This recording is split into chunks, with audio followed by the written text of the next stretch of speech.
지금 영상에요, 라오스 남성들이 초저녁에 한국으로 지금 박포장기 도는 장면. 또 라오스 여성들은 무엇이라도 하루에 다 팔아야 돈 3만원어치가 안 되지만 광장에 애기 데리고 나와서 라면 먹이면서 어떻게 해서든지 생계를 책임지려는 라오스 여성들의 그 애잔한 모습과 라오스 남자들 일 안 하고 빵빵 노는 거 영상에 같이 담아봤습니다. 그것을 보시면서 한국과 라오스 비교를 한번 해보세요. 한국은 우리 국민 1인당 부채가 4천만원 정도 있는 나라고요, 인구 대비요. 라오스는 국민 1인당 부채가 4,100불 정도 있는 나라의 차이입니다. 그걸 감안하고 한번 보세요. 네, 오늘 뉴스를 보니까요, 한국에 외국인 근로자가 350만 명, 외국인이 350만 명이 들어와 있고요, 100만 명이 일자리를 차지하고 일을 하고 있답니다. 350만 명인데 불법 체류하는 사람들까지 하게 되면 뭐 한 400만에서 450만까지 되겠죠. 그리고 그 100만 명이 한국에서 농촌이나 뭐 제조업 공장에서 일하면서 받아서 한국에 내는 세금이 1.7조랍니다.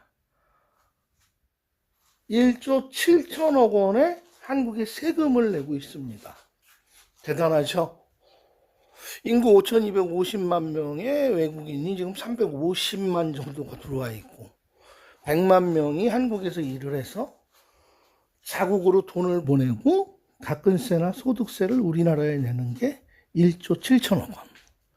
자, 그러면 전 세계 5대양 6대주에 나가 있는 한국의 교민들이 750만 명입니다. 국내 체류하는 외국인의 거의 2배 이상이 나가 있습니다. 그럼 한국인은 교민들 나가서 국내에 특별한 세금은, 뭐 재산을 한국에 소유하고 있는 분들은 계속 외국에 체류하면서 거주지에 관할 세무서나 구청에 세금을 내고 있겠지만, 그렇지 않은 분들은 세금을 안 내고 있죠. 그러나 우리 한국에서 나오시는, 연간 나오는 5대양 6대주로 관광 나가시는 대한민국 국민의 수가 엄청나고, 그들이 해외에서 소모하고 쓰고 다니는 달러는 더 천문학적이죠. 자, 5대양 6대주의 사업장을 가지고 일을 하면서 한국인들이 쓰고 온 달러를 다시 벌어들여서 한국으로 송금하는 그 액수는 한국의 외국인 100만 명이 내는 세금 1조 7천억 원보다도 4배, 5배는 많은 것으로 추정이 됩니다. 그러면 거의 5조 정도의 달러, 그 이상을 우리 재외 국민들이 벌어서 한국으로 보낸다는 거, 이 사실도 꼭 좀 기억을 해 주시기 바랍니다.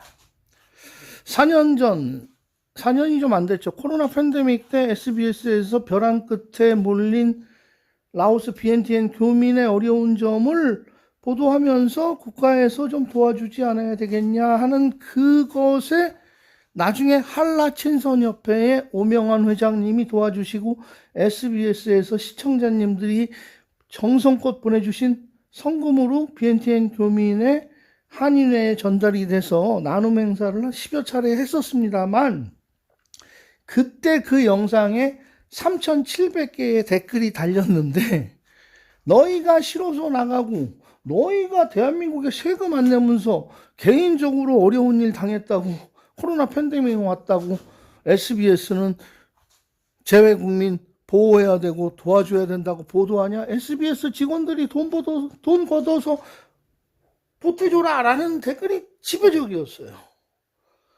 그래서 제가 오늘 드리는 말씀이에요. 재외국민이 벌어서 한국으로 돌려드리는 달러 엄청납니다. IMF 때 금 모으기, 달러 모으기 다 재외국민이 시작을 했고요.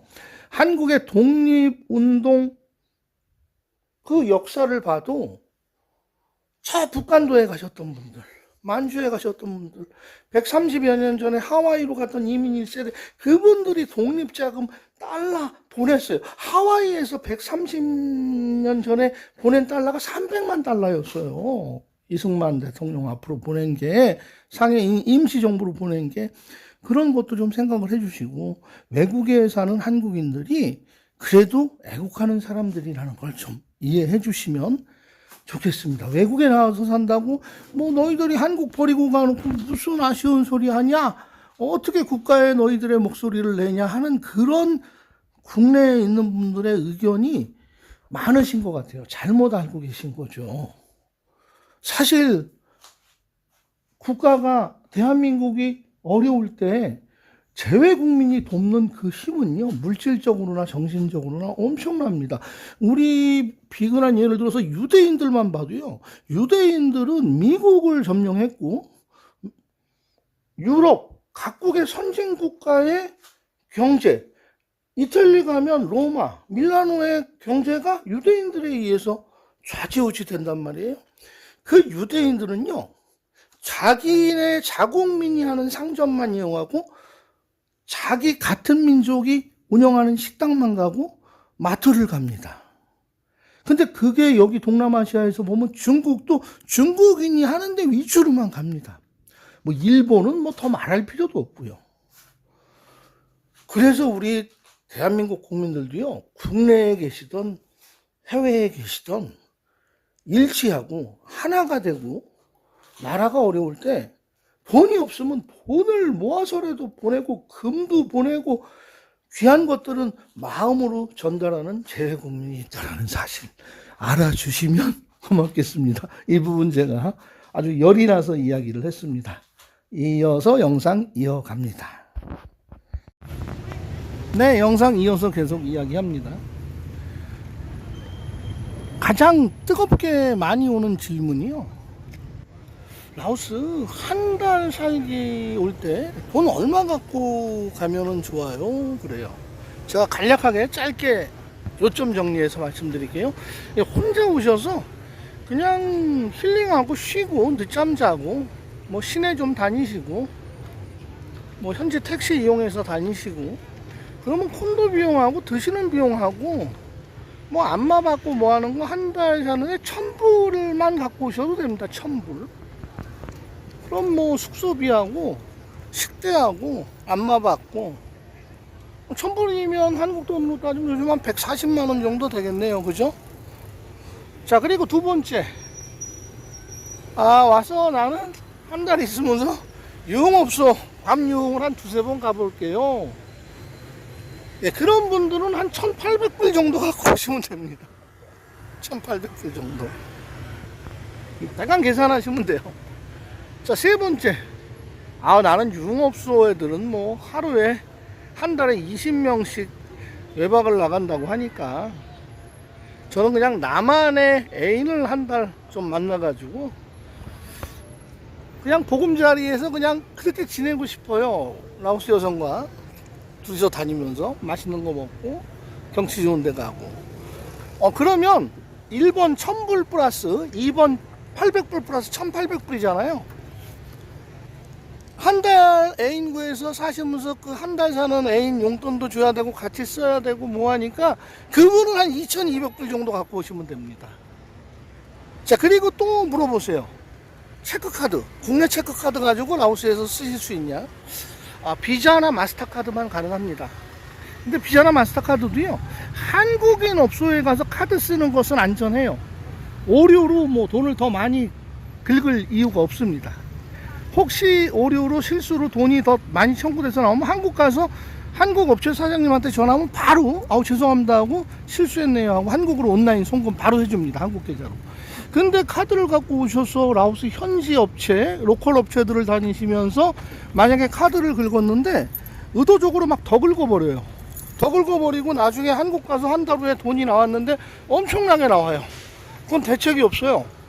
뭐 소송을 오셔갖고 소송을 벌려서 돈을 찾아가셔야 되는데 라오스는 외국인에게 특혜를 주지 않습니다. 외국인 우선이기 때문에 그거는 승산이 없는 게임입니다. 그래서 카드는 꼭 한국 업체에만 가서 긁으시면 되고요. 또 물어보세요. 제가 늘 뭐 몸에 좋다는 침향이라든지 뭐 히노키 오일 이런 거 살 때는 카드도 되나요? 그래요. 예, 비자나 마스터카드 됩니다. 그걸로 결제하시고 한국 가서 뭐 3개월 할부로 전환하시던 5개월 할부로 전환하시던 일시불 하시던 가능합니다. 그래서 오실 때 제가 그 1번, 2번, 3번 1000불, 1800불, 2200불 말씀드렸잖아요. 그렇게 오시면서 국내 카드 말고 비자나 마스터카드 하나 정도 가지고 오시면 그걸로 충분히 여기서 쓰실 수 있고요. 혹시 몸이 아파서 병원에 가신다 하더라도 돈을 맡기라고도 하지 않고 카드가 있냐고 물어봅니다. 카드 오픈하는 카드가 바로 내 신원 보장, 내 라오스에 온 한국인에 대한 레벨이 정해지는 거니까 카드 정도 갖고 오시면 좋습니다. 그리고 콘도는 지금 1월 달에요. 콘도들 진짜 방이 없어요.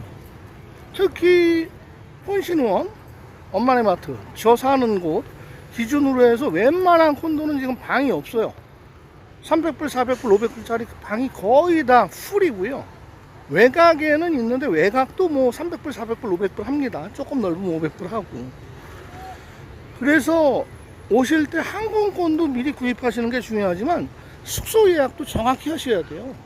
너무 외진 곳이나 교통이 불편한 곳, 한국 마트나 한국 음식점이나 상점이 없는 곳, 이런 곳은 가시면 교통비가 더 많이 들고 시간을 많이 허비하게 되고요. 밤에 다니시다가 길이 어둡잖아요. 라오스는 가로등이 없고 6시 반 이후에 모두 컴컴해지는데 조금 신분상에 위험할 수도 있어요. 가끔 베트남 오토바이 퍽치기단이 활동을 하니까 시내에 머무르셔야 되니까 시내에 지금 방이 많지 않다라는 거. 그리고 오실 때요, 드시는 약 있잖아요. 약은 그냥 가지고 오세요. 한 달 계신다 그러면 한 달 벌은 2달치 정도 갖고 오시고, 여기 처방전 갖고 오신 약 가지고, 약 처방전 가지고 비엔티엔 큰 약국에 가면, 비엔티엔은 큰 약국이 몇 군데 없어요. 라오스 사람들 약을 많이 먹지 않아요. 주로 자연식품으로, 민간요법으로 해결을 하니까요. 머리에 열 나고 몸 아프면 파스 붙이잖아요. 여기는 먹는 약, 내복약을 즐겨하지 않습니다. 라오스에 오시면 웬만한 약은 다 있는데 한국의 의료보험가 수가보다 더 저렴하게 구입하는 것 같아요. 그리고 처방전이 없어도 여기서는 약을 살 수가 있다는 거. 오늘은 그 정도만 말씀드리고 영상 마치겠습니다. 제가 영상 전반부에 했던 우리 외국인 근로자가 한국에 와 있는 것과 5대양 6대지에서 활약하는 우리 교민들, 나름 국가 발전에 이바지하고 있다는 거 조금 기억해 주시고요. 오늘 내용이 참신했다 그러면 구독, 좋아요, 알람 설정, 댓글, 그리고 제 영상은 응원과 후원으로 만들어집니다. 라미도 사랑을 먹으면서 쑥쑥 무럭무럭 씩씩하게 지혜롭게 자라갑니다. 도와주시옵소서. 감사합니다.